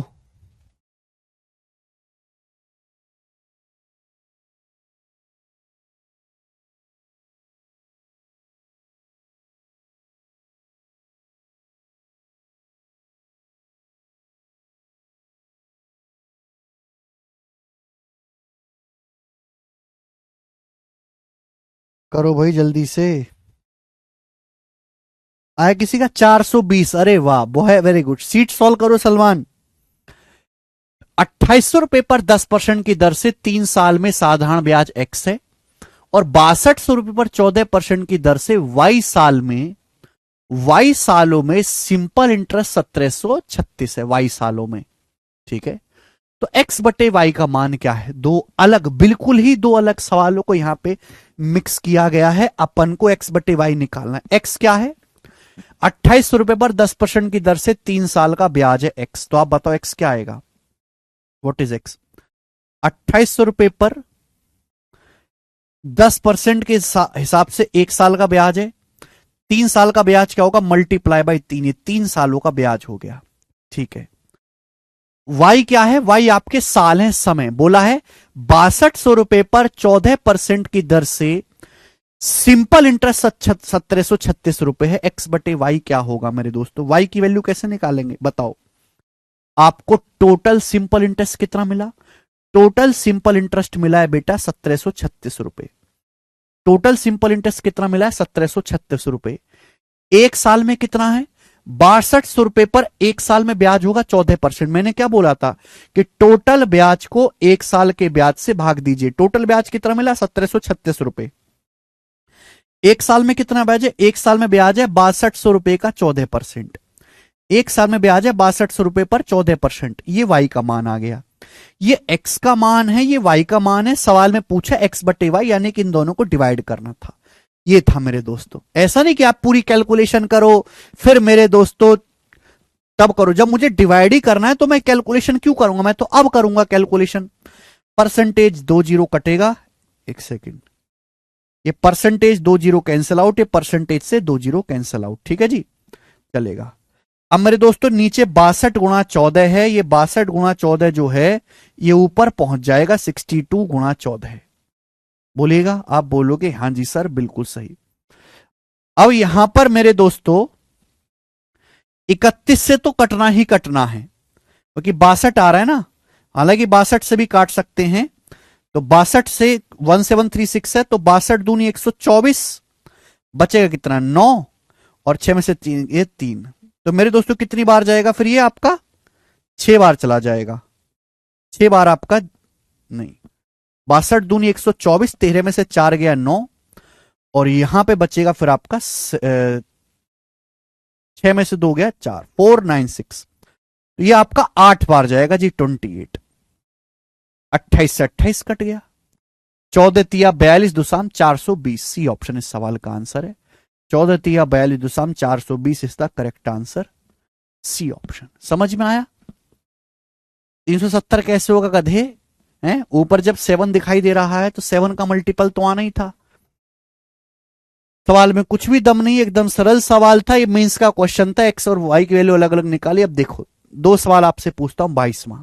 दोनों ही सवाल सीचसल 2023 के प्री में आए हैं और बहुत ही भयंकर और अच्छे सवाल हैं। सीचसल 2023 प्री के मिसलेनियस क्वेश्चंस करके बताएं। देखते हैं इस सवाल का आंसर कौन बता पाएगा। आधे बच्चों को तो सवाल ही नहीं समझ में आएगा कि सवाल कह क्या रहा है, और है बहुत बेहतरीन क्वेश्चन। बताओ बेटे, बनाओ।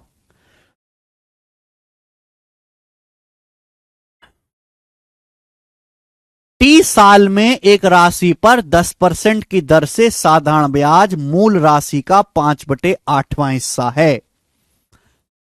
आई बात समझ में? In T years the simple interest earn on a certain amount at the rate of 10% पर annum is 5/8 of the principal amount.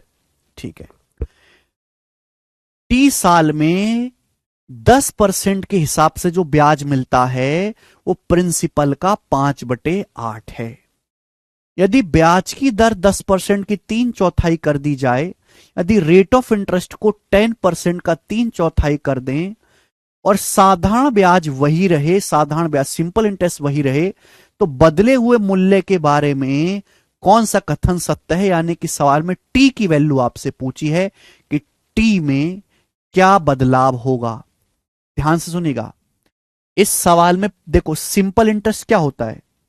Simple interest होता है प्रिंसिपल गुणा रेट परसेंट गुणा टाइम। ये होता है सिंपल इंटरेस्ट बराबर प्रिंसिपल गुणा रेट परसेंट गुणा टाइम, यही होता है। अब इस सवाल में प्रिंसिपल मूलधन को नहीं बदला गया है, मूलधन को नहीं बदला गया। हमने ब्याज की दर को 10% का 3/4 कर दिया। पहले ब्याज की दर 10% थी, हमने ब्याज की दर को 3/4 कर दिया। साधारण ब्याज वही रहे, सिंपल इंटरेस्ट सेम रहे। आप बताओ, दो संख्याओं का प्रोडक्ट अगर कांस्टेंट है, एक संख्या जिस अनुपात में बदलेगी दूसरी उसके रिवर्स अनुपात में बदलेगी।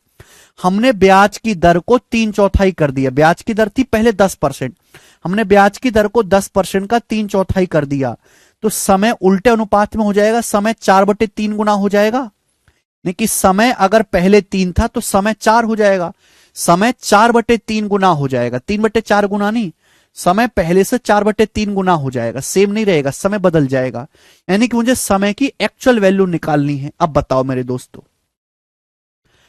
पहले समय कितना था? पहली लाइन जो दी है, क्या पहली लाइन का इस्तेमाल करके समय नहीं निकाल सकते? टी साल में 10% के हिसाब से जो साधारण ब्याज है वो प्रिंसिपल का 5/8वां हिस्सा है।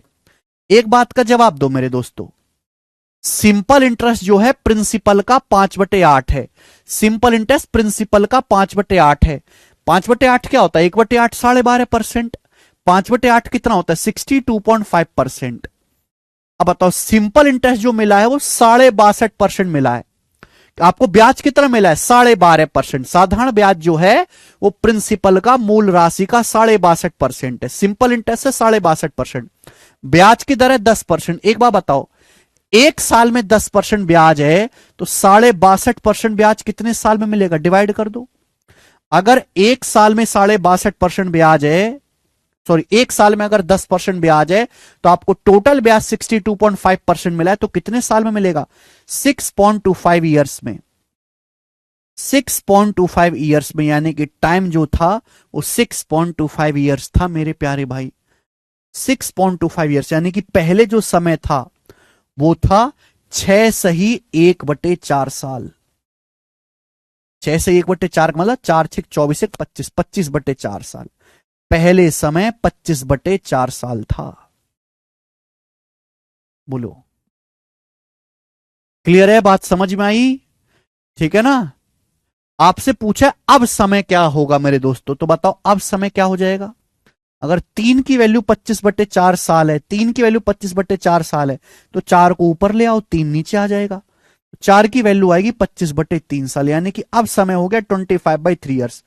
25/3 मतलब हो गया 3 × 8 = 24, 8 सही 1/3 साल। तो अब जो टाइम है मेरे प्यारे भाई, इट इंक्रीजेस टू 8:1/3। टाइम जो है इंक्रीजेस टू आ रहा है, टू मतलब कि टाइम अब बढ़कर 8 सही 1/3 साल हो गया। ये आंसर है, टाइम बढ़ गया। सवाल का आंसर सी ऑप्शन है। यह सवाल केवल ऑप्शन मात्र से भी हो सकता है अगर हमने ब्याज की दर को 3/4 कर दिया, सिंपल इंटरेस्ट सेम है तो समय उल्टे अनुपात में होगा। रेट ऑफ इंटरेस्ट 3/4 हो गया तो समय 4/3 गुना हो जाएगा। अगर पहले समय 3 था तो अब समय 4 हो जाएगा। समय सेम रहेगा नहीं, समय 4/3 गुना होगा, 3/4 गुना नहीं होगा। समय बढ़ेगा, समय 4/3 गुना हो गया। हमने ब्याज की दर अगर घटा दी है तो समय बढ़ाना पड़ेगा, तो समय डिक्रीज नहीं होगा, समय बढ़ेगा। एक ही ऑप्शन था ये, सी ऑप्शन। पूरा करने की जरूरत ही नहीं थी सवाल में। अच्छा सवाल है, समझने वाले समझ गए, गधे वाले जो हैं गधे तो हैं ही। आगे एक और सवाल, 23वां क्वेश्चन, ये भी सीएचएसएल के पेपर में आया था। सारे सवाल नहीं आएंगे ऐसे, जैसे सिंपल इंटरेस्ट के 40 शिफ्टों में से सिंपल इंटरेस्ट की सपोज 25 शिफ्ट में सवाल आया डायरेक्ट, तो 25 में से समझो कि 8-10 शिफ्ट में ऐसा क्वेश्चन होगा मिसलिनियस, बाकी तो ज्यादातर फिक्स टाइप के सवाल ही आते हैं। 6.25 को 25/4 साल लिखा है राज। एक और सवाल सीएचएसएल का ही करके बताएं, 23वां।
At a certain annual rate rounded off to nearest integer, answer approx में है।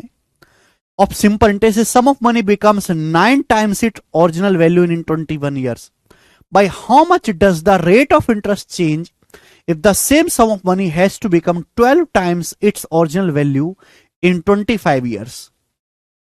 बहुत बढ़िया भयंकर, दो दो छोटे छोटे सवाल हैं। बोला साधारण ब्याज की दर से कोई धनराशि 9 गुना हो जाते 21 साल में, तो आपसे पूछा रेट ऑफ इंटरेस्ट में ब्याज की दर में कितना बदलाव आएगा।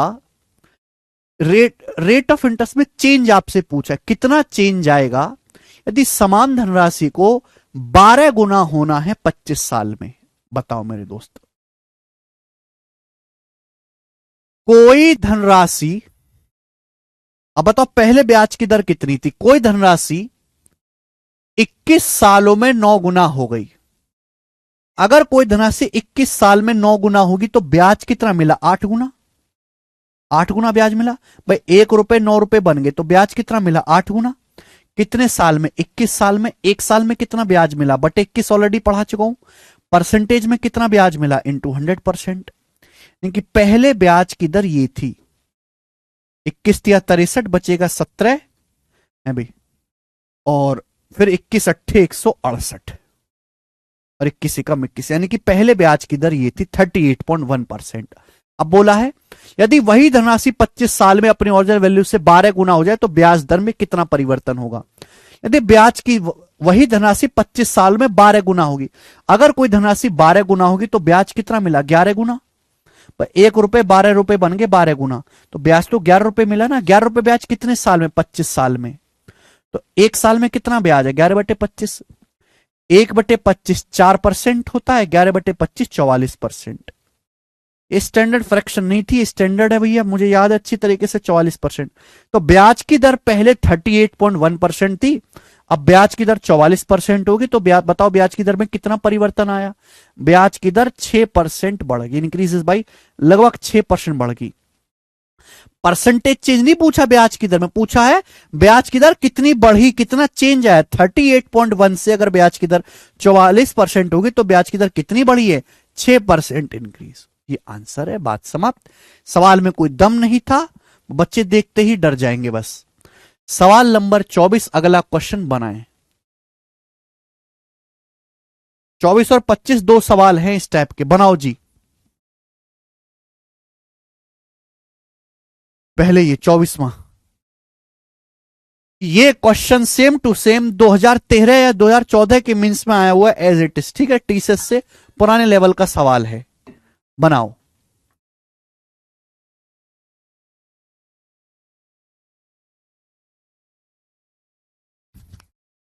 कौन करेगा भाई साहब इस सवाल को? यदि ए ने पी रुपए उधार लिए X% की दर से और बी ने क्यू रुपए उधार लिए हैं, क्यू का मान पी से बड़ा है Y% की दर से, सिंपल इंटरेस्ट पे, सेम टाइम पर। तो आपसे पूछा कितने समय के बाद उनका अमाउंट, कितने समय के बाद amount of their debts will be equal, कितने समय के बाद उनके कर्जे की राशि, ऋण की राशि बराबर हो जाएगी, ये आपसे पूछा गया है। बहुत अच्छा सवाल, कौन करेगा? ए ने X% की दर से पी रुपए और बी ने Y% की दर से क्यू रुपए उधार ले एक ही टाइम पर, कितने समय के बाद उनका अमाउंट बराबर हो जाएगा? जल्दी से जवाब दो। देखो चूंकि यहां वेरिएबल में है, आपको कंफ्यूजन ना हो तो बेसिक से बता देते हैं। भाई अमाउंट बराबर जो होता है वो होता है प्रिंसिपल प्लस सिंपल इंटरेस्ट, यही होता है। अब सिंपल इंटरेस्ट क्या बच्चे? सिंपल इंटरेस्ट है प्रिंसिपल PRT/100, ऐसे लिख लो मेरे दोस्तों, PRT/100 ऐसे लिख लेते हैं। बोलिए। अब आप मुझे बताओ, मैंने मान लिया कि दोनों ने एक ही टाइम पर पैसा उधार लिया है, टी साल के बाद, टी साल के बाद उनके कर्जे की जो राशि है, उनका जो अमाउंट है, उनका जो डेप्ट है वो इक्वल हो जाएगा टी साल के बाद। Now listen carefully. ए ने X% ब्याज की दर से पी रुपए उधार लिए। अगर ए ने X% ब्याज की दर से पी रुपए उधार लिए तो आप मुझे बताओ ए का अमाउंट कितना होगा? टी साल में ए का अमाउंट क्या होगा? पी प्लस कितने X% ब्याज की दर से, टी साल बाद ए का अमाउंट क्या होगा? ये टी साल बाद ए का अमाउंट हो जाएगा, पी प्लस पी ब्याज की दर X% है, समय टी साल है, बी ने उधार लिए हैं क्यू रुपए Y% ब्याज की दर से। तो आप बताओ टी साल के बाद बी का अमाउंट क्या होगा? क्यू प्लस क्यू, ब्याज की दर है Y, समय है T/100, ये अमाउंट हो जाएगा। बोला ये गया कि बताओ कितने साल के बाद अमाउंट इक्वल होगा? ये इक्वल होना चाहिए, बस यही पूछा था, इसको बराबर कर देना है, हो गया। कंसेप्ट आपको याद होना चाहिए। आपसे टी का मान पूछा है, क्योंकि क्यू बड़ा है पी छोटा है तो बेटा पी को उधर ले जाते हैं, तो क्यू माइनस पी आ जाएगा। ये टी, ये वाली चीज जो हम इधर ले आते हैं, इस चीज को हम इधर ले आते हैं मेरे प्यारे भाई, तो टी कॉमन, T/100 कॉमन आ जाएगा, बचेगा क्या? ये पी एक्स, ये Q Y, P x minus Q Y बचेगा, P x minus Q Y बराबर राइट साइड में ये आ जाएगा। तो अब बताओ यहां से टी की वैल्यू क्या आएगी? टी का जो मान आएगा मेरे दोस्तों, मैं पूरा लिख देता हूं चाहे, वैसे देखते ही पता चल गया कि ऊपर आएगा क्यू माइनस पी गुणा 100, ये उत्तर नहीं है, ये तो उत्तर नहीं है ना, ये उत्तर है। और नीचे आएगा P x minus Q Y, ये भी उत्तर नहीं है। तो आंसर है पहला ऑप्शन, पहला ऑप्शन इन सवाल का आंसर है भाई। 100 ऊपर जाएगा, Q minus P, P x minus Q Y नीचे आएगा, 100 इंटू क्यू माइनस पी बटे P x minus Q Y साल। सरल है। चलो दोस्त एक और करेंगे, लास्ट।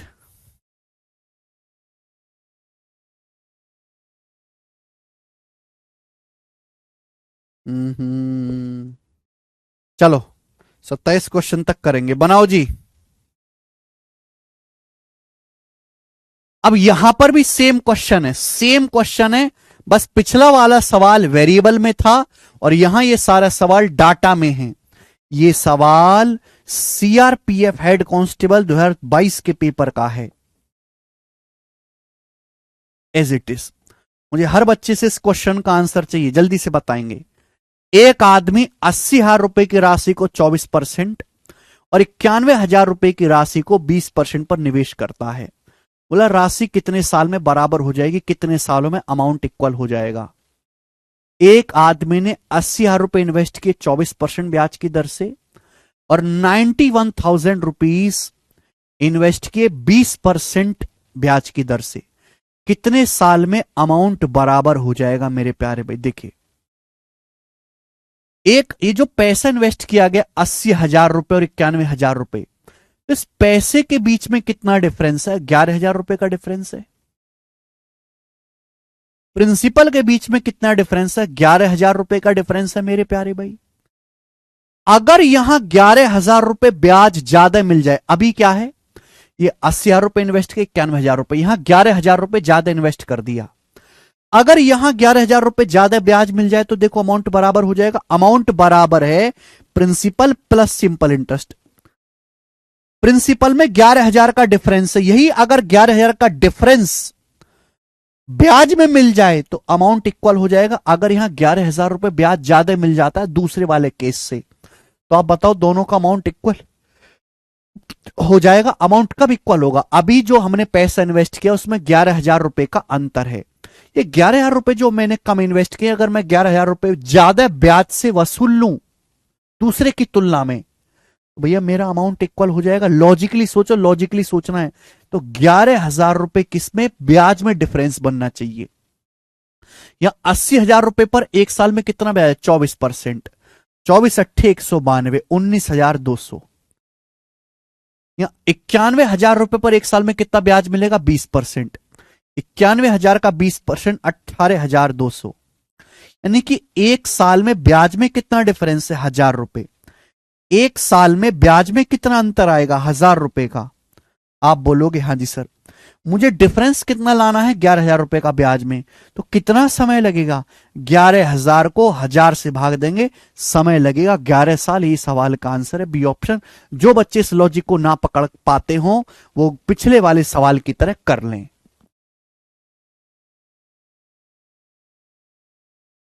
माना टी साल बाद अमाउंट बराबर हो जाएगा, वहां तो मैंने इसलिए बताया कि कोई वेरिएबल था, वहां आप लॉजिक पकड़ नहीं पाते, लेकिन यहां डाटा है भाई। यहां 80,000 रुपए इन्वेस्ट किए एक आदमी ने और 24% की दर से, और 91,000 रुपए इन्वेस्ट किया 20% ब्याज की दर से। तो प्रिंसिपल में कितना डिफरेंस है? 11,000 रुपए का अंतर है। मुझे अमाउंट बराबर करना है भाई। मैंने 11,000 रुपए कम इन्वेस्ट किए बैंक ए में, अगर 11,000 रुपए मुझे ब्याज ज्यादा मिल जाए तो दोनों बैंकों में अमाउंट बराबर हो जाएगा। बताओ एक साल में ब्याज का कितना अंतर है? 1,000 रुपए। तो 11,000 रुपए ब्याज में अंतर कितने साल में आएगा? 11 सालों में। ठीक है, लॉजिकली सोचना था, बड़ा गजब तरीका है ये। बाकी ये तो बेसिक जिंदाबाद है ही आपके सामने, ये रहा जो मैंने पिछले सवाल में करवाया। ठीक, आगे चलते हैं। अगला सवाल, सवाल नंबर 26 करेंगे जी। CGL 2022, all these are miscellaneous question, कोई सगे वाला नहीं है, किसी टाइप को फॉलो नहीं करते सवाल। बताओ, एक राशि बैंक में जमा की जाती है जो साधारण ब्याज देता है। राशि 3 साल में 1.25 गुना हो जाती है। 3 साल में 7 साल के बाद 7,60,000 रुपए की आवश्यकता हो तो इस आवश्यकता को पूरा करने के लिए कितनी राशि जमा करनी चाहिए? बहुत बढ़िया सवाल है, बताएं। गजब का सवाल, बताओ।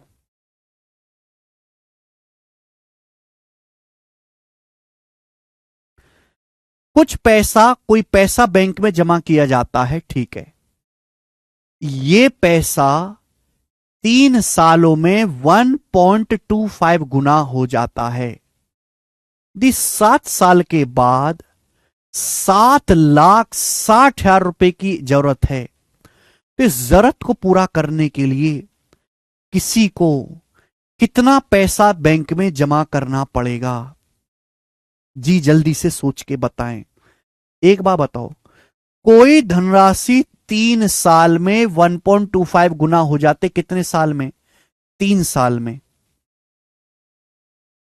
1.25 गुना। 1.25 गुने का मतलब होता है 5/4। 5/4 गुना हो गई, यानी कि ब्याज कितना मिला? 25%। कोई धनराशि 3 साल में 1.25 गुना होगी। 1.25 गुना को हम बोलते हैं 125%। 1.25 का मतलब 125/100, 125%। लेकिन 3 साल में कोई धनराशि 5/4 गुना हो गई। 4 रुपए इन्वेस्ट किया तो 5 रुपए बन गए। तो 3 साल में ब्याज कितना मिला? 1/4। 3 साल में ब्याज कितना मिला बेटा? 1/4। यानी कि आप 4 रुपए इन्वेस्ट करोगे, 4 रुपए, 4 रुपए इन्वेस्ट करोगे तो 3 साल में जो आप 4 रुपए अगर आप इन्वेस्ट करोगे प्रिंसिपल, तो 3 साल में आपको 1 रुपए ब्याज मिलेगा। 1 रुपए। तो आपसे पूछा है 7 साल बाद अगर 7,60,000 रुपए चाहिए तो कितना पैसा जमा कराना पड़ेगा? देखो, ये 3 साल का ब्याज दिया हुआ है आपको, 3 साल का नहीं, आपको 7 साल का ब्याज चाहिए। देखो, अगर मैं 3 से गुणा कर दूं तो डाटा आसान हो जाएगा। 4 रुपए पर 1 रुपए ब्याज मिला। अगर मैं 3 से गुणा कर दूं, 3 चौक 12, तो मैं ये भी कह सकता हूं कि 12 रुपए पर 3 रुपए ब्याज मिला। मैं ये भी कह सकता हूं 12 रुपए पर कितना ब्याज मिला? 3 रुपए ब्याज मिला। लॉजिकली सोचो, यानी कि अगर प्रिंसिपल 12 रुपए है, अगर आपका प्रिंसिपल 12 यूनिट है, 12 यूनिट, तो 3 साल में कितना ब्याज मिला? 3 यूनिट। तो 7 साल में कितना ब्याज मिलेगा? 7 यूनिट। अगर आपका 1/4 को मैं ऐसे भी तो लिख सकता हूं 3/12। अगर प्रिंसिपल 12 यूनिट है, लॉजिकली सोचो, अगर प्रिंसिपल 12 यूनिट है, 3 साल में कितना ब्याज मिला? 3 यूनिट। तो 7 साल में कितना ब्याज मिलेगा? 7 यूनिट। अगर 12 प्रिंसिपल पर 7 यूनिट ब्याज मिलेगा तो 7 साल बाद अमाउंट कितना हो जाएगा? 19। ये प्रिंसिपल से अमाउंट का रेशियो आ गया, यानी कि अगर आप आज 12 जमा करोगे, 7 साल बाद अमाउंट 19 हो जाएगा। हमें जरूरत कितने 7 साल बाद? 7,60,000 रुपए की। कितने कितने गुना? 19 चौक 76, 40,000 गुना। तो अभी कितना जमा करना पड़ेगा? 12 चौक 48, 4,80,000 रुपए बैंक में जमा करना पड़ेगा। सी ऑप्शन आंसर है। ऐसे करना है कम से कम कैलकुलेशन में, कम से कम कैलकुलेशन में करना है। बस 3 से गुणा इसलिए करी जिससे कि फ्रैक्शन में ना जाए, इजीली कैलकुलेशन हो। अगर आपका प्रिंसिपल 12 है तो 3 साल में कितना ब्याज है? 3। 7 साल में कितना ब्याज होगा? 7। 12 प्रिंसिपल पर 7 साल में 7 ब्याज होगा तो अमाउंट कितना आएगा? 12 7 19। आपको इधर रखा कि 7 साल बाद इतने पैसे की जरूरत है, 7,60,000 रुपए की। तो कितना पैसा बैंक में जमा करना पड़ेगा? 12 की वैल्यू 4,80,000 रुपए। बताओ, कितना सरल सवाल था ये। इससे आसान सवाल दुनिया में बनता ही नहीं है। सवाल नंबर 27 करना जरा। ये सवाल इंटेलिजेंस ब्यूरो के पेपर में आया 2024 में। वैसे तो 2023 का पेपर था पर हुआ 2024 में है। अभी 15-20 दिन पहले ही पेपर हुआ था। करना जरा इस सवाल का क्या आंसर है।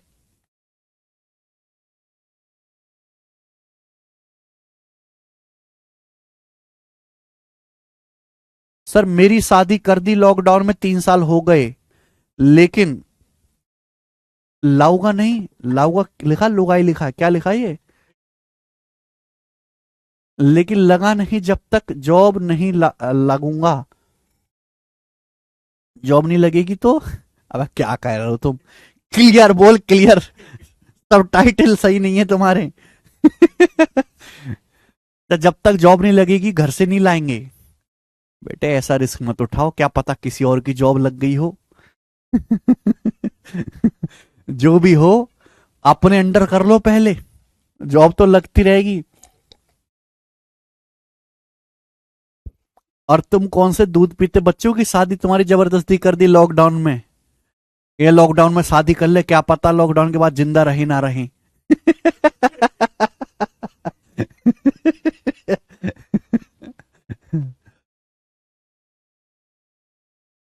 हैं? ऐसा कैसे हो जाता है भाई?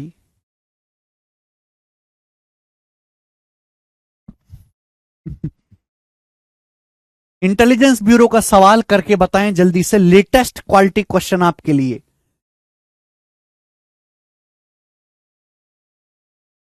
जय ने कुछ पैसा 14% की दर पर उतनी ही राशि 20% की दर पर 2 साल के लिए उधार दी। कुल ब्याज 9520 रुपए था, तो प्रत्येक मामले में उधार दी गई धनराशि ज्ञात कीजिए। जय ने कुछ पैसा 14% की दर से और उतना ही पैसा 20% की दर से 2 साल के लिए उधार लिया। सेम पैसा, सेम। कुल ब्याज 9520 रुपए है, तो बताओ प्रत्येक मामले में उधार दी गई धनराशि।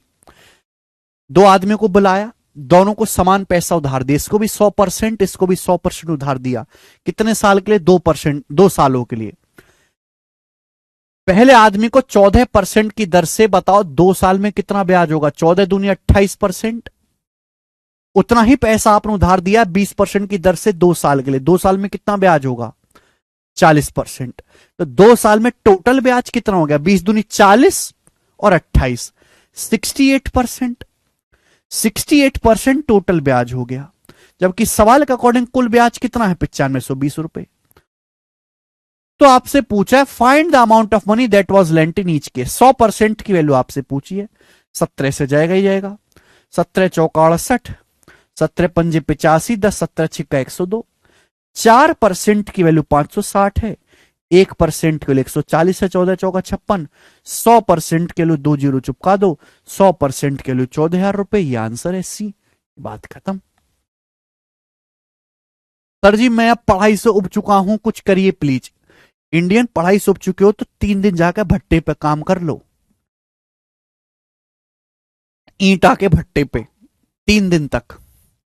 और जब तुम भट्टे पे 3 दिन तक काम करोगे तो बिल्कुल मैं गारंटी देता हूं कि उसके बाद तुम्हें किसी चीज में मन ना लगे, लगे या ना लगे, पढ़ाई में जरूर मन लगेगा। ठीक है ना?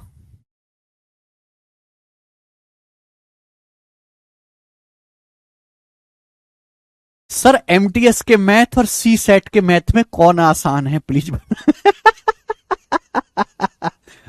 विशाल जिस हिसाब से तुम्हारा डाउट है और तुमने कमेंट्स में इस सवाल को पूछा है, तुम्हारे लिए तो कोई भी आसान नहीं है भाई। तुम्हारे लिए दोनों कठिन है।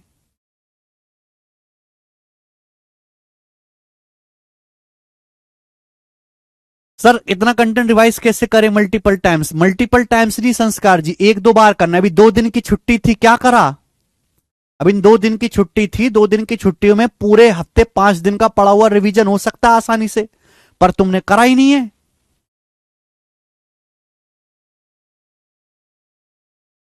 कुल ब्याज देखो, यहां पे शब्द आया कुल ब्याज, तो देखो 14% के हिसाब से 2 साल में 28, 20% के हिसाब से 2 साल में 40, तो 28 प्लस 40, 28% प्लस 40%, कुल तोड़ दिया दिव्यांशु, तब 68% आया है। इससे बेहतरीन सवाल का सॉल्यूशन हो ही नहीं सकता। सर स्टार्टिंग में बहुत जोश था, बट समय के साथ जोश घटता जा रहा है, क्या करें जयदीप? बेटे जैसे नई शादी में होता है, शुरू शुरू में काफी जोश होता है, बाद में शुरू शुरू में तो वादे भी ऐसे होते हैं, तुम कहो तो मैं चांद तारे तोड़ लाऊं, है ना? आधी रात को उसके लिए कुछ भी करने को तैयार। अब 3 महीने बाद ही ले लो, 6 महीने बाद ही ले लो। वो अगर आधी रात को भी कहेगी कि समोसा खाने का मन है, तो आप उससे क्या जवाब दोगे? बैठ उधर कोने में मुंह करके सो जा चुपचाप। तो इंटरेस्ट घट जाता है। ऐसी पढ़ाई के साथ है, समझे? पढ़ाई में इंटरेस्ट बनाए रखना है, उसके लिए एक मोटिवेशन फैक्टर ढूंढ लो, पैसा।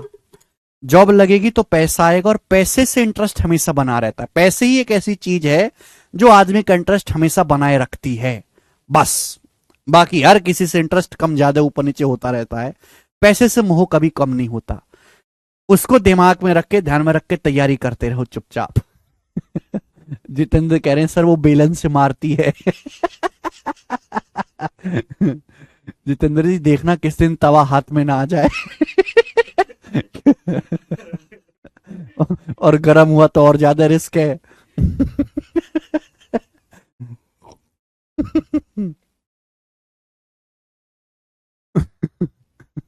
सर आप आईआईटी रुड़की गए थे? हाँ जी मृत्युंजय।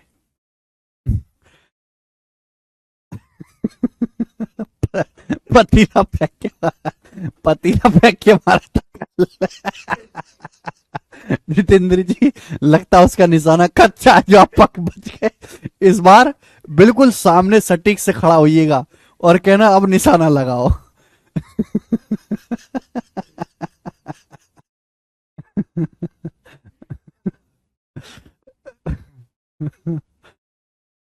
चलिए शुरू कर, शुरू के आप तो खत्म कर